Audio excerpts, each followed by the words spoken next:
क्या आपने कभी सुना है किसी ऐसे इंसान के बारे में जिसने सिनेमा के लिए सब कुछ खो दिया? एक सपना देखा था मलयालम फिल्म इंडस्ट्री को जन्म देने का, लेकिन बदले में क्या मिला? न कोई सम्मान, न पहचान, सिर्फ तिरस्कार और तन्हाई।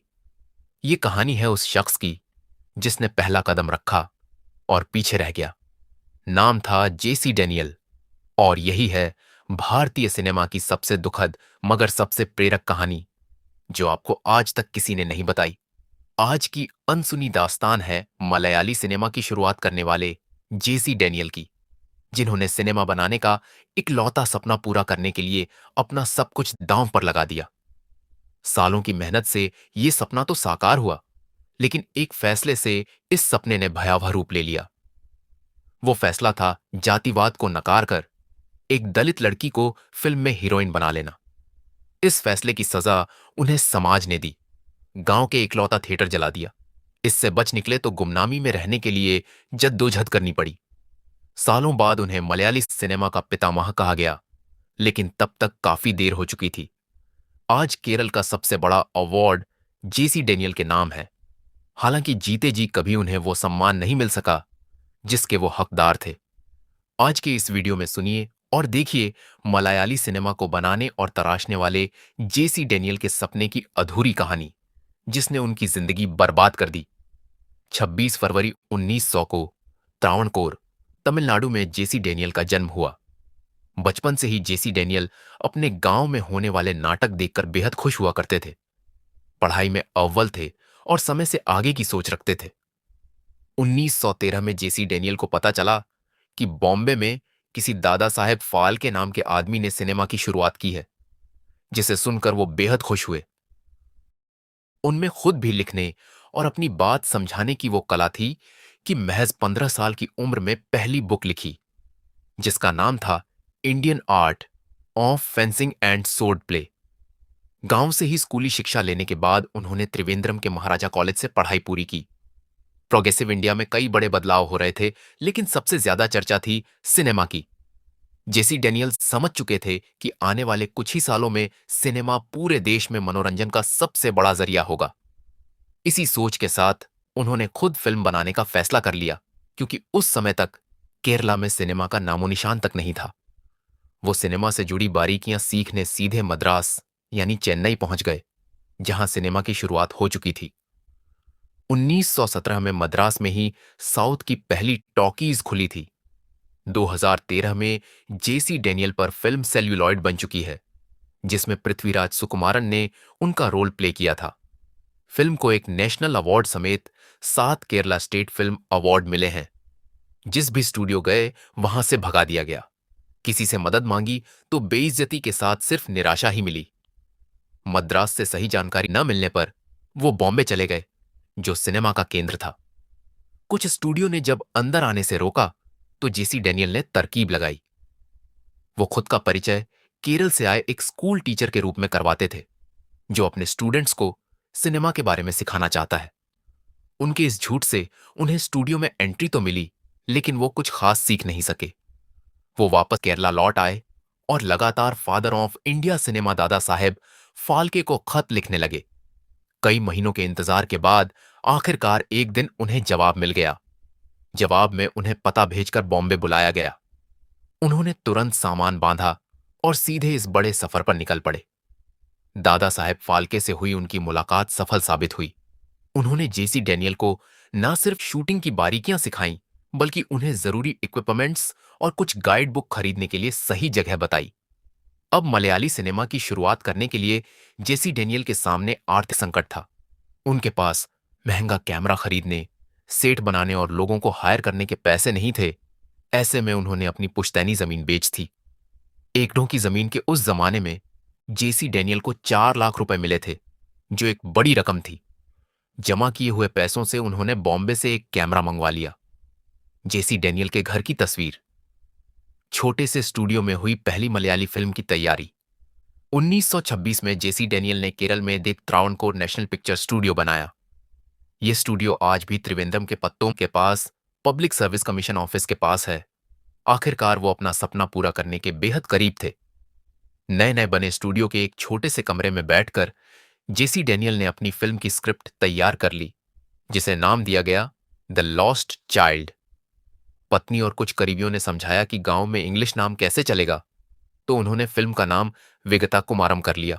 फिल्म शुरू करने के लिए जेसी डेनियल को एक लड़की की तलाश थी जो उनकी फिल्म में नायर महिला सरोजिनी का रोल निभा सके। जब गांव में उन्हें कोई लड़की नहीं मिली, तो वो अपने दोस्त के कहने पर बॉम्बे गए।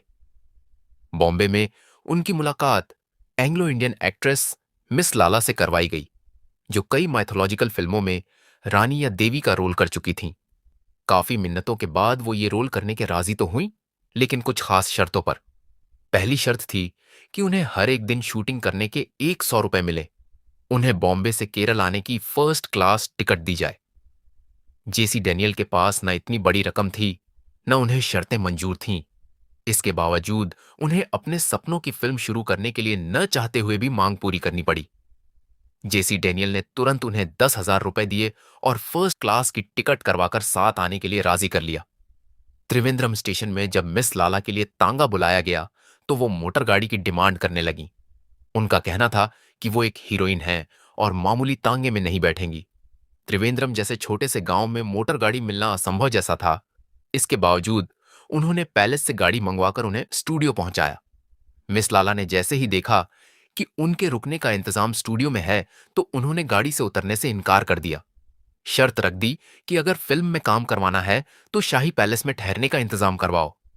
जेसी डेनियल उन्हें समझाते रहे कि पैलेस में कमरा लेना तो दूर, उन्हें वहां जाने की भी इजाजत नहीं है। मिस लाला ने यह सुनकर सीधे फैसला कर लिया कि वो फिल्म में काम नहीं करेंगी। वो बिना गाड़ी से उतरे और बिना रुपए लौटाए स्टेशन लौट गईं और अगली ट्रेन से बॉम्बे। मिस लाला के भाग जाने से जेसी डेनियल समझ चुके थे कि फिल्म बनाना आसान नहीं है। फिल्म रुक गई, जिससे वो निराश हो गए। इस समय उनका एक दोस्त फरिश्ता बनकर सामने आया। वो जेसी डेनियल को अपने साथ एक पास गांव का नाटक देखने गया, जहां रोजाना रोजम्मा नाम की गांव की एक दलित लड़की नाटक किया करती थी। जेसी डेनियल ने उस लड़की को देखते ही फिल्म में सरोजिनी का रोल देने का फैसला कर दिया। जब रोजम्मा के परिवार से बात की गई, तो उन लोगों ने साफ इनकार कर दिया। हालांकि इस काम के लिए जब जेसी डेनियल ने उन्हें रोज की 5 रुपए फीस देने को कहा, तो वो भी राजी हो गई। आखिरकार फिल्म बनना शुरू हो ही गई। फिल्म विगता कुमारम में रोजम्मा हीरोइन बनी और जेसी डेनियल खुद हीरो बने। जेसी डेनियल ने रोजम्मा को पीके रोजी नाम दिया। जैसे ही गांव में खबर फैली कि गांव में एक फिल्म बन रही है जिसमें ऑपरकास्ट जेसी डेनियल ने दलित लड़की को साथ काम दिया है, तो हंगामा खड़ा हो गया। कई लोग उनके स्टूडियो में तोड़फोड़ करने पहुंचने लगे। जेसी डेनियल ने हर बार लोगों को समझाया और पीके रोजी के लिए खड़े रहे। करीब 10 दिनों में फिल्म बनकर तैयार हो गई। फिल्म विगता कुमारम की शूटिंग की इकलौती तस्वीर, जिसमें जेसी डेनियल फिल्म के एक कलाकार को पकड़े दिख रहे हैं। जेसी डेनियल ने शूटिंग पूरी होते ही खुद उस फिल्म के पोस्ट प्रोडक्शन का काम किया। मामूली एडिटिंग के अलावा उन्होंने खुद रील प्रोसेस की। 23 अक्टूबर 1928 को तिरुवनंतपुरम के कैपिटल सिनेमा हॉल में फिल्म विगता कुमारम को रिलीज किया जाने वाला था। जेसी डेनियल चाहते थे कि इस फिल्म के प्रीमियर के दिन शहर के नामी लोग पहुंचे, जिससे लोगों तक इसकी जानकारी पहुंचाई जा सके। तिरुवनंतपुरम के कैपिटल सिनेमा हॉल की तस्वीर, जहां पहली बार फिल्म विगता कुमारम को दिखाया गया था। जैसे ही जेसी डेनियल न्योता लेकर ऊंची जाति के लोगों के पास गए, तो हर किसी ने ये कहते हुए आने से इनकार कर दिया कि वो दलित लड़की की फिल्म नहीं देखेंगे और न ही उसके साथ एक ही कमरे में बैठेंगे। मामला संभालते हुए जेसी डेनियल ने यह कहकर उन लोगों को मनाया कि फिल्म की हीरोइन वहां मौजूद नहीं होगी। जेसी डेनियल ने अपने स्टूडियो दी त्रावणकोर नेशनल पिक्चर के नाम से फिल्म विगता कुमारम के बारे में अखबार में इश्तिहार छपवाया था। ऊंची जाति के तमाम लोगों के विरोध के बावजूद फिल्म रिलीज हुई। जैसे ही फिल्म में एक सीन दिखाया गया जिसमें जेनियल दलित पीके रोजी के बालों में लगा फूल चूमते हैं, तो थिएटर में मौजूद लोग भड़क गए। लोगों ने स्क्रीन पर पत्थर फेंकने शुरू कर दिए और शो बीच में ही रुक गया। बाहर निकलकर भीड़ ने उस थिएटर को जला दिया। भड़की भीड़ रोजी की जान लेने पर आमादा हो गई। उन्होंने रोजी को भीड़ से बचाया और उसे एक थिएटर में छिपाया, तो लोगों वो थिएटर भी जला दिया। पीके रोजी ने तुरंत छिपकर गांव छोड़ दिया और उसके बाद कभी लौटी ही नहीं। उनका क्या हुआ ये सालों तक किसी को पता ही नहीं चला। जब जेसी डेनियल थिएटर लौटे तो सब कुछ जलकर राख हो चुका था। इसके बाद भी उन्होंने हिम्मत नहीं हारी। उन्होंने वही फिल्म आलेपी के स्टार थिएटर में कुछ पढ़े लिखे लोगों को दिखाई। एक बार फिर किस्मत ने जेसी डेनियल का साथ छोड़ दिया। चलती हुई फिल्म अचानक ग्लिच आने से रुक गई, जिससे थिएटर में हल्ला मच गया। फिल्म के अनाउंसर, जो साइलेंट फिल्म समझाने के लिए एक अनाउंसर रखा जाता था, ने इस बात की घोषणा की कि ये एक टेक्निकल प्रॉब्लम है और फिल्म जल्द ही दोबारा दिखाई जाएगी। लोग मान गए और संयम के साथ बैठे रहे। आगे फिल्म विगता कुमारम को किलोन, त्रिचुर, तेलीचेरी और नागरकोइल में भी दिखाया गया। लोगों ने फिल्म देखी और टिकट बेचकर कुछ रुपए इकट्ठा हो गए, लेकिन वो राशि फिल्म की लागत से काफी कम थी। भारी नुकसान के चलते जेसी डेनियल बुरी तरह टूट गए। कर्ज से निकलने के लिए उन्होंने अपने सारे इक्विपमेंट बेच दिए और स्टूडियो बंद कर दिया। गांव वालों से नाराज होकर जेसी डेनियल ने गांव छोड़ दिया और पालायम कोट्टाई, तमिलनाडु जाकर बस गए, जहां न्यू हाउस नाम का उनका एक पुश्तैनी घर था। पत्नी जेनेट और परिवार का खर्च उठाने के लिए उन्होंने डेंटल की पढ़ाई की और डेंटल सर्जन बनकर एक छोटा का क्लिनिक खोल लिया। जिंदगी के आखिरी सालों में जेसी डेनियल और उनकी पत्नी जेनेट, जेसी डेनियल ने अपनी फिल्म विगता कुमारम की रील सालों तक घर के एक संदूक में छिपाकर रखी। आते जाते जब भी संदूक पर नजर पड़ती तो बुरी तरह टूट जाते थे। एक दिन उनके बेटे ने वो संदूक खोल दिया, सामने पड़ी एक रील हाथों में ली और उसमें आग लगा दी। रील से नीला धुआं उठता देख बेटा इतना खुश हुआ कि उसने उस नीले धुएं के लिए पूरी फिल्म की रील एक एक कर जला दी। ये सब जेसी डेनियल दूर बैठे देखते रहे, लेकिन उन्होंने बेटे को रोका नहीं। 1938 में एक दिन तमिल सिनेमा के सुपरस्टार कहे जाने वाले पीयू चिनप्पा दांत में तेज दर्द उठने पर डेंटिस्ट की तलाश में जेसी डेनियल के क्लिनिक पहुंच गए। इलाज से राहत मिलने के बाद उन्हें पता चला कि जेसी डेनियल ने पहली मलयाली फिल्म बनाई थी।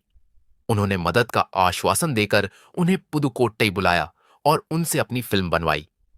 जैसे ही फिल्म पूरी होने लगी तो पीयू चिनप्पा ने उनकी मदद करने से इनकार कर दिया।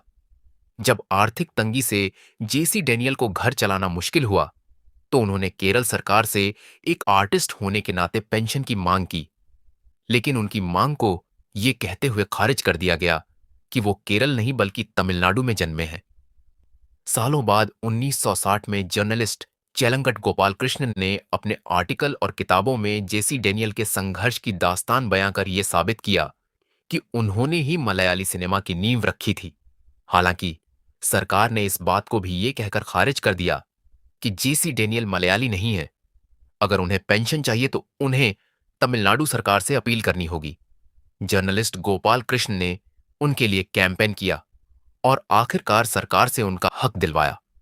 उन्हें मलयाली सिनेमा के नामी लोगों के सामने सम्मानित भी किया गया, हालांकि उन्हें कोई आर्थिक मदद नहीं दी गई। आखिरकार बीमारी से लड़ते हुए 27 अप्रैल 1975 को 75 साल की उम्र में उनका निधन हो गया। ये शायद उनका सिनेमा के लिए प्यार ही था कि मौत के ठीक पहले भी वो साथ बैठी पत्नी जेनेट से अपनी फिल्म विगता कुमारम की ही बात कर रहे थे। वो जमाना चला गया जब जेसी डेनियल को भुला दिया गया था। अब एक नया भारत है जो अपने सच्चे नायकों को पहचानता है।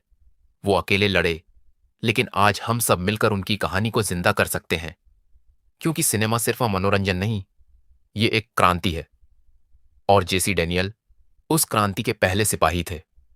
अगर आपने आज उनकी कहानी जानी है तो ये आपकी भी जिम्मेदारी है कि कोई और भी इसे जाने। शेयर कीजिए ताकि हर आंख उस चेहरे को देख सके जिसे दुनिया ने अनदेखा किया था। सब्सक्राइब करिए हमारे चैनल को, क्योंकि हम ऐसी ही भूली हुई कहानियों को आवाज देते हैं।